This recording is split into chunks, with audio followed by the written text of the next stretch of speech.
ایران نے اسرائیل اور خلیجی ممالک پر میزائل اور ڈرون حملوں کی نئی لہر شروع کر دی ہے۔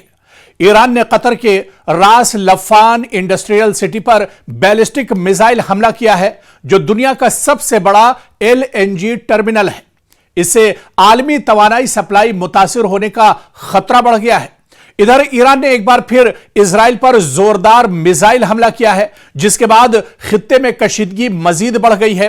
اسرائیل کے مختلف علاقوں میں بار بار سائرن بج رہے ہیں، جس سے شہریوں کو فوری طور پر محفوظ پناہگاہوں میں جانے کی ہدایت دی جا رہی ہے۔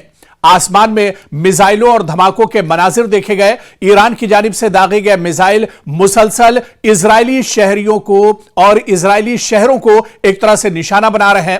وسطی اسرائیل میں ایک شخص کلسٹر بم کے دھماکے میں ہلاک ہو گیا ہے۔ ادھر مسلسل حملوں کے باعث عوام میں شدید خوف اور بے چینی پائی جا رہی ہے۔ لوگ رات دن سائرن سن کر بنکروں اور شیلٹرز کی طرف بھاگتے ہوئے دکھ رہے ہیں۔ کئی علاقوں میں معمولات زندگی بری طرح متاثر ہو چکے ہیں۔ ایران کا تل ابیب پر شدید میزائل حملہ بھی ایک طرح سے ہوا ہے۔ ایران کی جانب سے داغے گئے میزائلوں نے تل ابیب کے جنوبی حصے میں شدید دھماکے کیے ہیں۔ اس حملے کے ویڈیو CCTV میں بھی ایک طرح سے قید ہوئے ہیں، جن میں میزائل کے گرنے اور دھماکے کے مناظر واضح نظر آتے ہیں۔ دھماکے کے فوراً بعد علاقے میں افراتفری اور خوف ایک طرح سے پھیل گیا۔ اسرائیلی پولیس کے مطابق اس حملے میں کلسٹر وار ہیڈ استعمال کیا گیا ہے، اور اس قسم کے ہتھیار میں ایک بڑے بم کے اندر سے چھوٹے چھوٹے بم نکل کر بڑے علاقے میں پھیل جاتے ہیں۔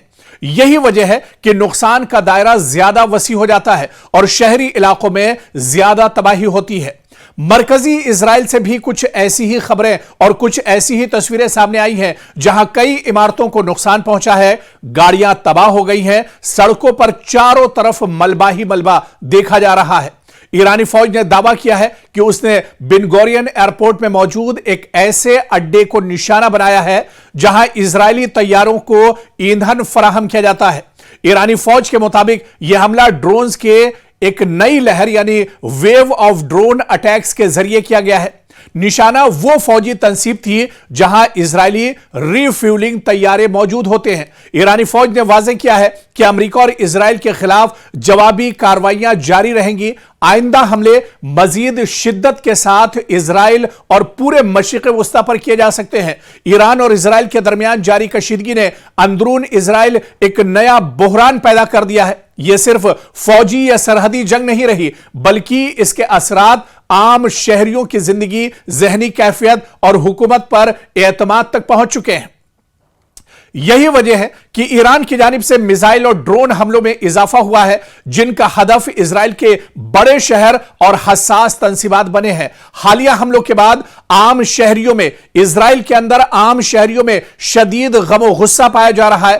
بار بار سائرن بجنے اور شیلٹرز میں پناہ لینے کی وجہ سے نفسیاتی دباؤ بھی اسرائیل اور یہودیوں میں ایک طرح سے بڑھ گیا ہے۔ لوگ خود کو غیر محفوظ محسوس کر رہے ہیں۔ اب اسرائیل پر ایک طرح سے ایران کا بہت بڑا بیان آیا ہے۔ پاسداران انقلاب نے یہ بڑا بیان دیا ہے کہ اب اسرائیل پر کھلیں گے جہنم کے دروازے۔ جی ہاں، ایران کا خطرناک اعلان کہ مشرق وسطی میں اب آگ اور زیادہ بھڑکے گی۔ اس بیچ پاسداران انقلاب کی جانب سے دیا گیا یہ سخت بیان کہ اب اسرائیل پر جہنم کے دروازے کھلیں گے۔ ایسے میں ایران اپنے حملوں میں جدید اور مہلک ہتھیار استعمال کر رہا ہے۔ جی ہاں، سجل میزائل، درمیانے فاصلے تک مار کرنے والا بیلسٹک میزائل، اس کا استعمال بھی ایران کر رہا ہے، جو چند منٹوں میں ہی اپنے ٹارگٹ کو ایک طرح سے نشانہ بنا سکتا ہے۔ اس کے علاوہ کلسٹر میزائل اور کلسٹر بم کے ذریعے بھی ایران لگاتار ٹارگٹ کر رہا ہے، جس سے بڑے علاقے میں ایک طرح سے تباہی پھیلتی ہے اور شہری علاقوں میں بھاری نقصان اس کی وجہ سے ہوتا ہے۔